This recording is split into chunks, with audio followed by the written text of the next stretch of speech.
and welcome. This is Impact 2023, our continuing conversation where we're able to talk about topics, everything, where we talk about race, where we talk about religion, where we talk about current events, where we talk about whatever uh, is happening out here in the world. And we talk about it from our unique perspective, oftentimes from a Christian perspective, and the perspective of whoever joins us as far as our guests and those who make comments.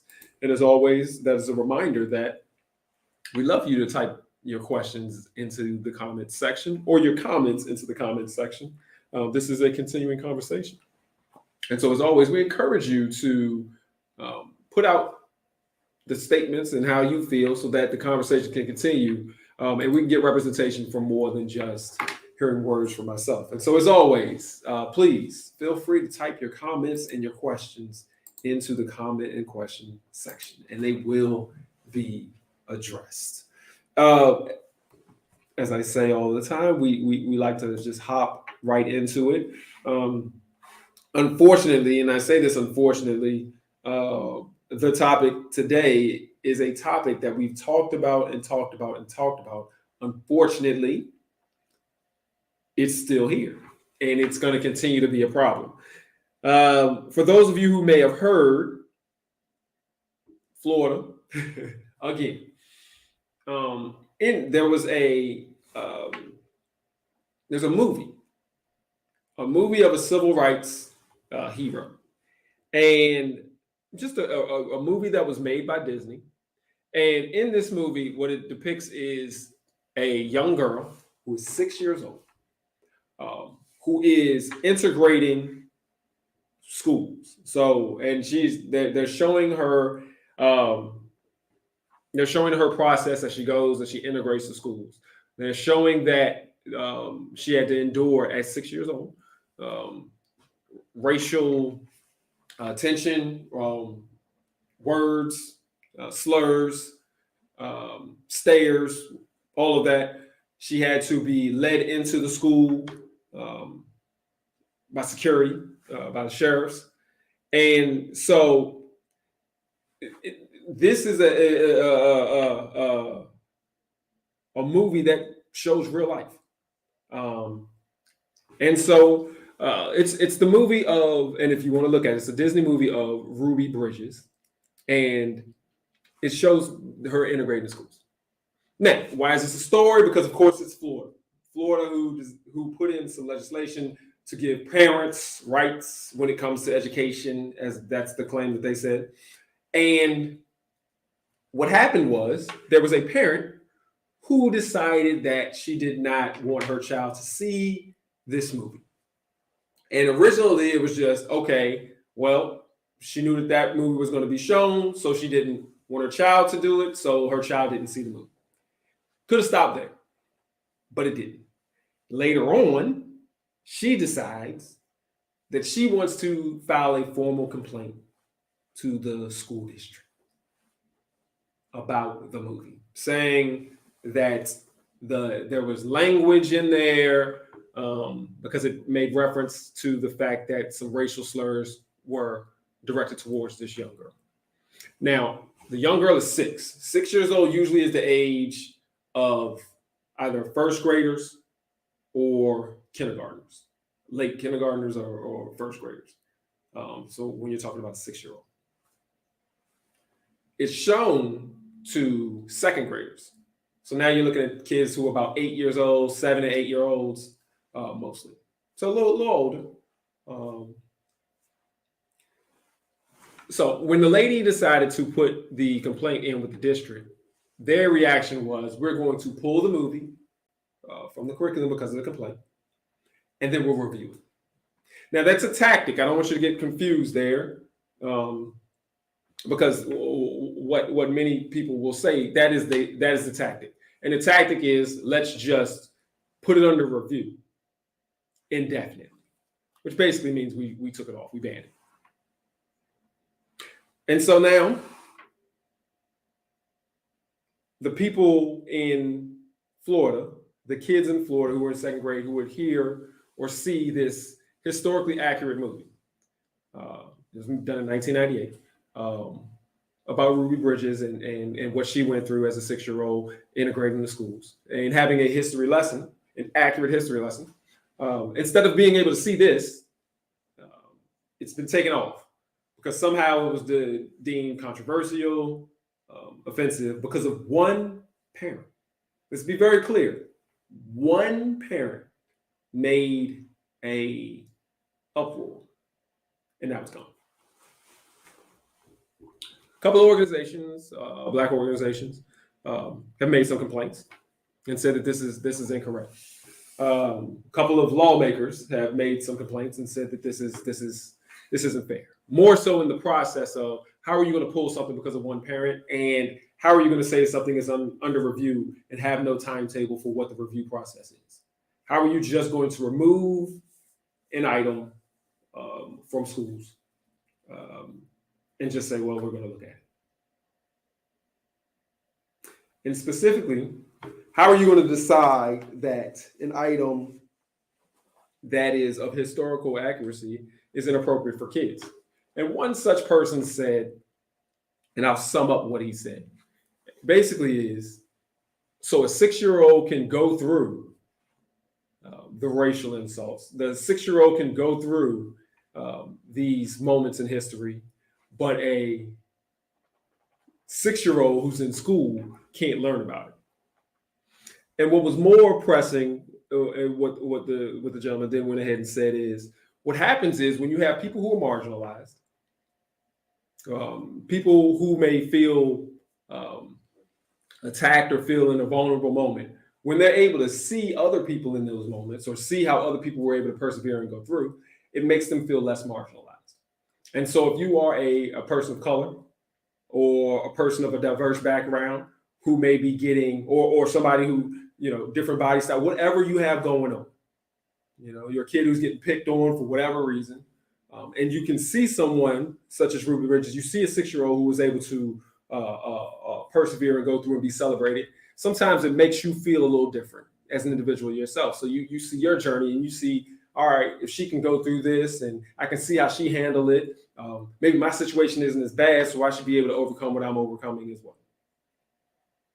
That's what the gentleman was saying. And he said, and that opportunity has now been taken away from these kids. So you see somebody that's close to your age, a little younger than you, but you see yourself as far as being able to be a hero, is what they call Miss Bridges, and being able to persevere and go through. So now we're at this point, and the government officials are defending it. So now we're at this point of where one person can now take away history, and more specific to my standpoint, one person can decide to take away Black history. One person can decide, all right, I don't want that anymore. And so these kids are deprived of an opportunity to see something that they may not see. They're deprived of an opportunity to see something that or learn about somebody who could be impactful in their lives, and we never know how it could be. But again, the crazy part is this is not an embellishment. This isn't a false story. This is historical accuracy, and they're saying that these kids can't see it. Why are we talking about this again? Because now it's come to the point of what do we do? If you agree that 8-year-olds can't see a story about a 6-year-old because that 6-year-old was called racial terms, and you believe that somehow your 8-year-old is too young to know that there's people out here in the world who are going to say hateful things and they don't care how old you are. If you agree that that's okay, then you're not going to really be on board with conversation. But if you don't, what do we do now? I talked about a couple of organizations who decided to speak out against it. They spoke out. They said this isn't right. That's it. There's nothing more there, unfortunately. There's a little bit of a legal process, but really you haven't heard about any major suits going on. Nothing going there. And so then the question is, what do you do? What can you do? And we've talked about this because it's not going away and it's getting worse. And so it's coming to the point of now where if I'm a parent, if I'm a parent who I believe that, I don't want my child to be able to see anything about, diverse history.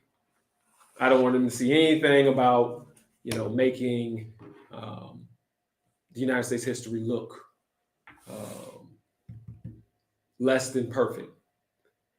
Then I now feel not only with every incident, I not only feel powerful, but with every incident, I feel more powerful, and I want to remove more things, and I'm getting more emboldened to do more. And I think it then goes outside of just, all right, right now we got parents' rights in the school. What else can we go for? Right now we got parents' rights at the first and third grade level, but how far can we take this? First, second, and third grade level. I'm sorry. Well, how far can we take this? Now can we start removing stuff out of high schools? And then once we get it there, now we can remove stuff out of colleges.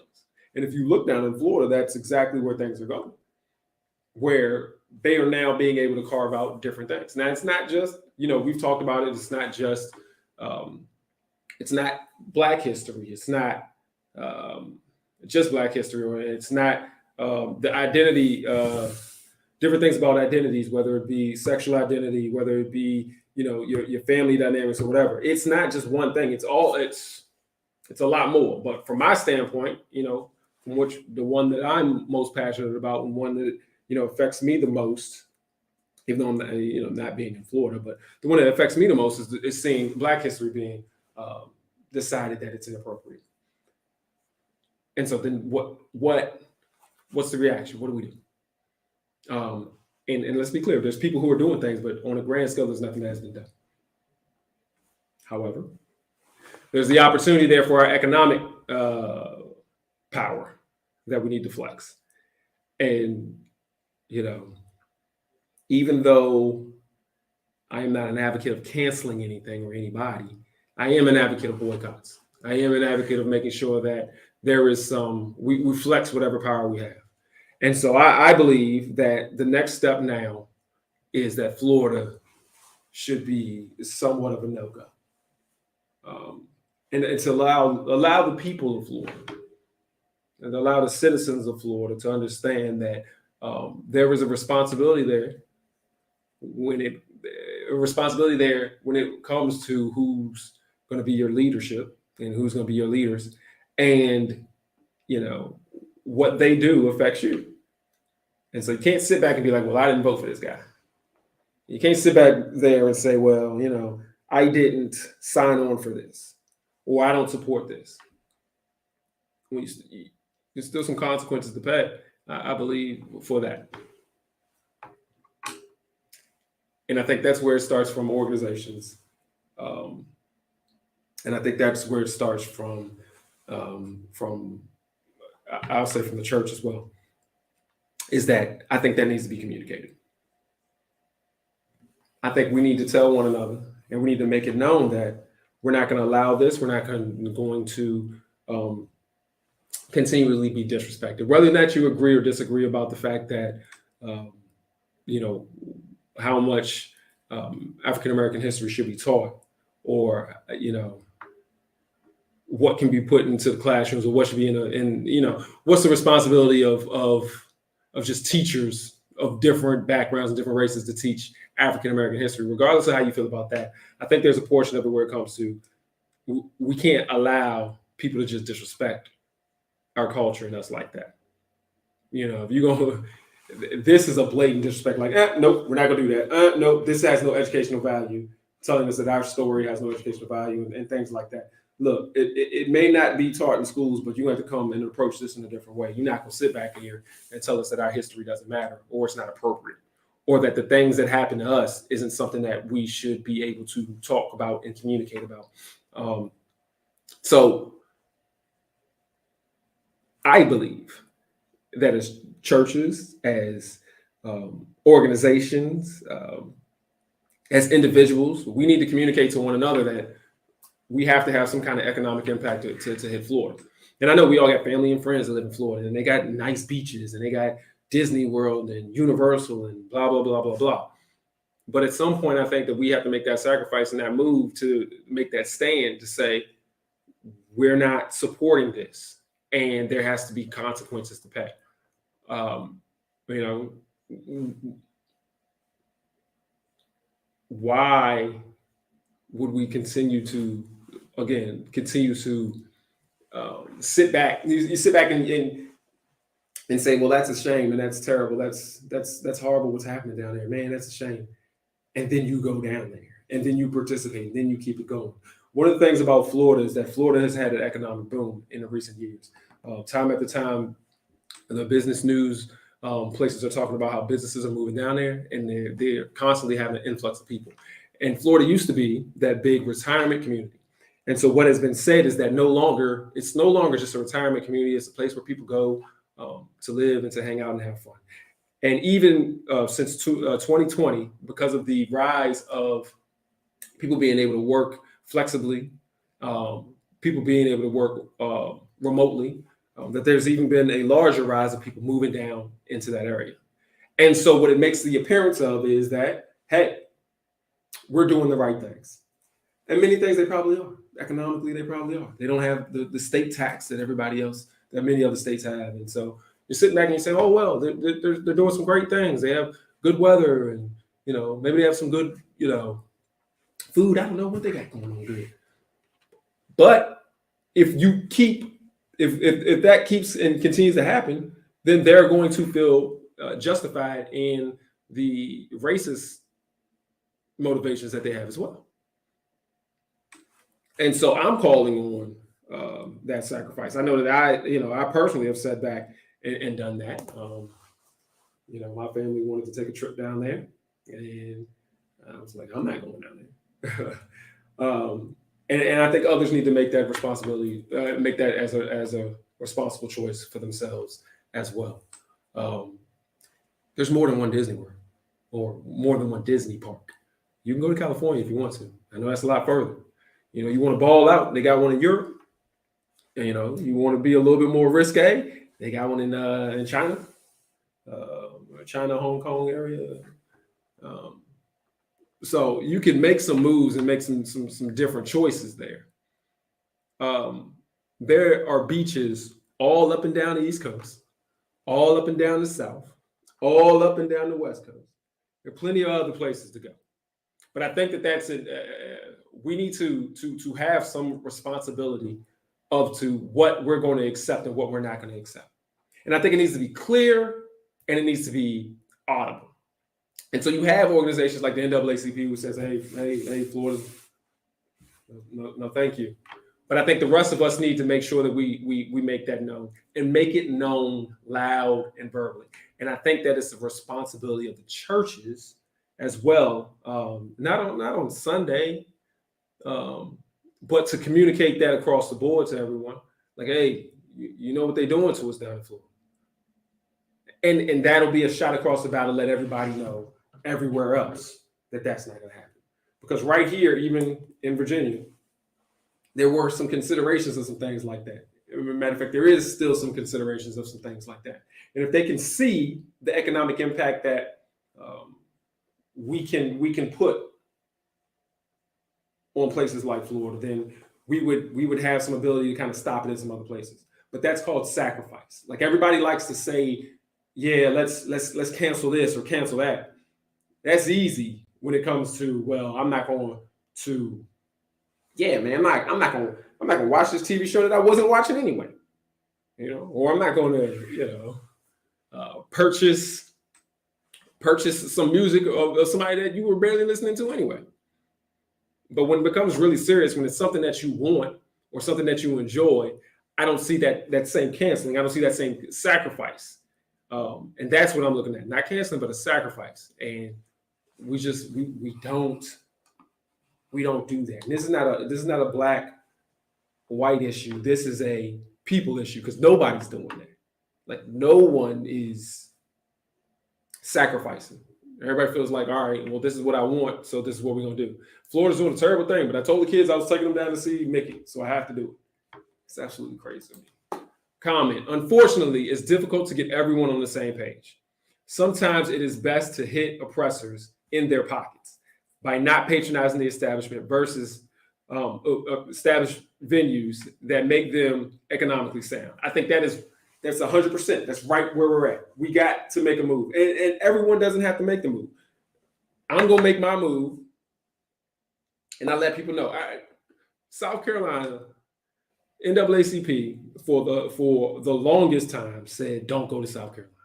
Don't put your money in South Carolina, because South Carolina was flying a Confederate flag at the government houses, the state house, state capitol.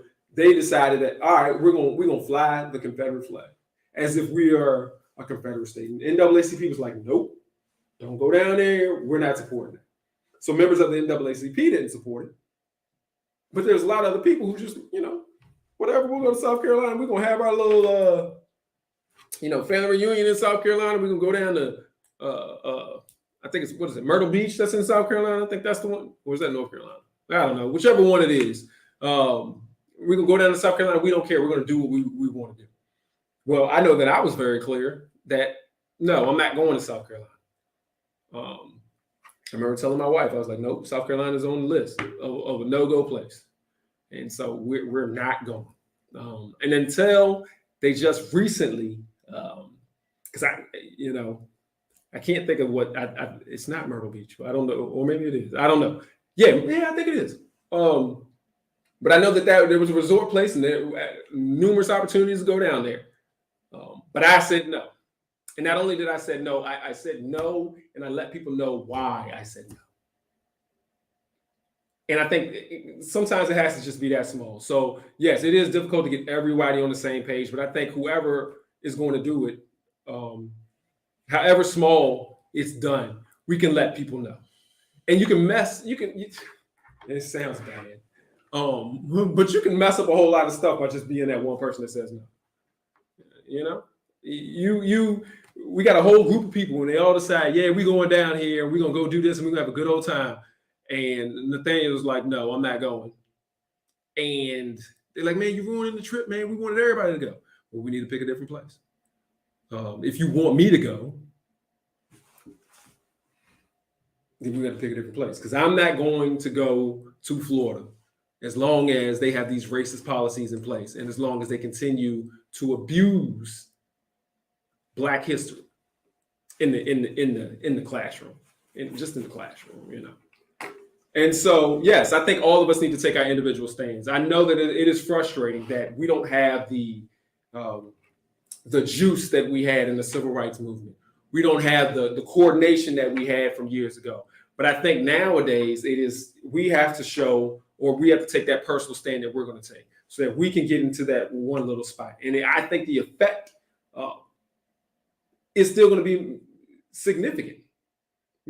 As long as you stand on where you are and you say what you're going to say, I think it's going to be significant. If all of us said that in all of our little families and family circles, then we're all going to be able to hear that. We get a couple of people who maybe have a bigger platform and sit back and say, well, look, I'm not messing with them. And then that's when things get rolling. It doesn't, unfortunately, we don't have the power to just pull everybody together, but I don't think we need that anymore. There are those who don't want their children to feel bad because of what their foreparents may have done. In Florida, there are those who have a problem with talking about Rosa Parks. Unfortunately, the leadership within the African-American community is wanting. Yeah. Yes. Yeah. And especially, not to take shots at Florida, but especially in Florida, because you have a lot of money down there and you got a lot of guys, guys, male and female. You got a lot of guys who are down here just trying to be big time with the money, big time with what they're doing. And so whether or not they're over an organization, whether or not they're over religious establishment, wherever they are, they're trying to be big time. They don't want to mess that money up. And so they got to tiptoe and say the right thing, tiptoe and do the right thing to make sure that money keeps coming in. And yeah, I think unfortunately the leadership is wanting, because that's where we are. Like you have to be big time. You can't be both big time and be courageous at the same time. Like those two things don't necessarily work. And so I think that the part, but I will take issue, and I'm gonna bring the comment back up. I will take issue, and I'll say that the first part is a lie that they use, that they don't want their children to feel bad because of what was done in the past. I don't think that that's any part true, in the sense of we don't hide from the fact that we dropped the atomic bomb. The United States dropped the atomic bomb twice. No one is saying don't talk about that. We're the only country to ever drop the atomic bomb and kill hundreds of thousands of people from the bomb and the aftermath and the after effects of it for years. And no one is like, well, we can't talk about that.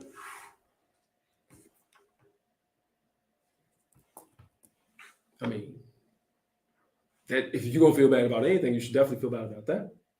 But it's not about feeling bad about certain things, and also your journey makes you feel better.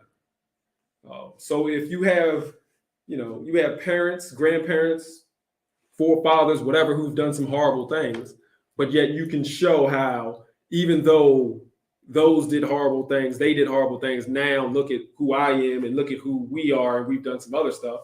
That shows greatness and progression. Everybody's not perfect. The problem with that is they don't want their children to feel bad, but they also are very clear that the things we were doing then, we're doing now, just in a different way. And so there's nothing to feel bad about. We just don't want to talk about, the shady stuff that we do. And I think that's what it is. I think it's a lie where anybody's really talking about feeling bad, because no one they don't feel bad. I don't feel bad for what my great-great-grandfather did. You barely even know. And if they did do it, well, I'm not doing that. So I think that whole thing is a lie. I think they just use that as a way to get rid of Black history, because it's just some bad people. There's some hateful people who really don't want Black history taught. Most people don't know we dropped any atomic bombs. They don't talk about it. What, I don't know. I see them talk about it, but they may not talk about it the way they used to. But I still see them talk about it. What I will say then, again, is I don't think this is about being ever feeling bad. Ever feeling bad. This has nothing to do with that. Nothing to do with that. You'd be surprised. Well, not be surprised. We talk about so many of these rich people who came from bootleggers, gangsters.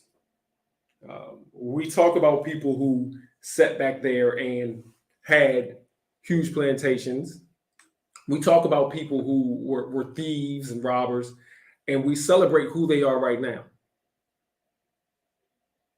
We do that all the time. We even do that. I'll give you one. As Black people, we do. We will sit back there and we will have people who swore up and down they was big time in the game, like rappers who like, yeah, man, I done did this and I done hurt this person and did that. And everybody will celebrate them and say, well, look at where you are now. And so that's the truth of the matter is we're that kind of society. More so of look at where are you now versus where you were, or who are you versus who you came from. And so that whole fallacy and that whole lie, and I'm going to stick on that lie that people are saying, like, I don't want my children to feel bad. That's just a way of them saying, look, I don't want y'all teaching Black history. It has nothing to do with your children feeling bad. Ain't nobody about to come home and say I'm a terrible person because of some stuff that happened back in the day from some other people. It may be a moment in time where you're like, man, that's a shame that, my ancestors did this, but nobody, If that was the case, if that was the case, we would have had a lot of people having problems way before this when it came to that. And I don't see that nowhere. I don't see that whole white guilt thing that they're talking about. I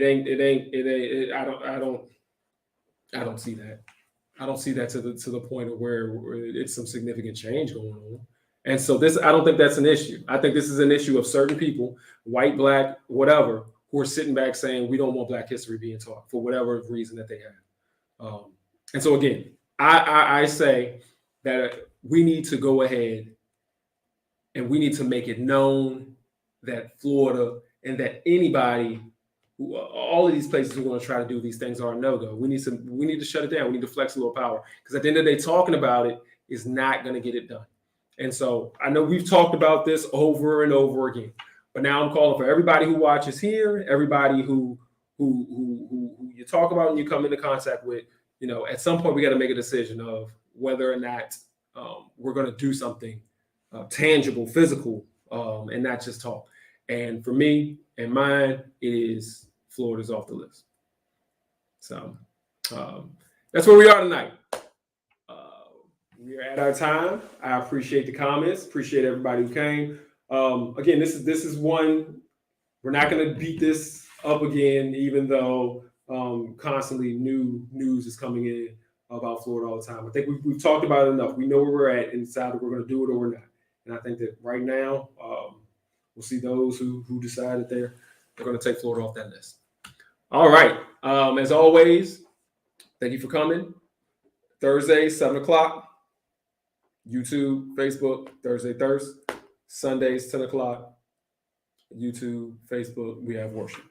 All right. Thank you and have a good one.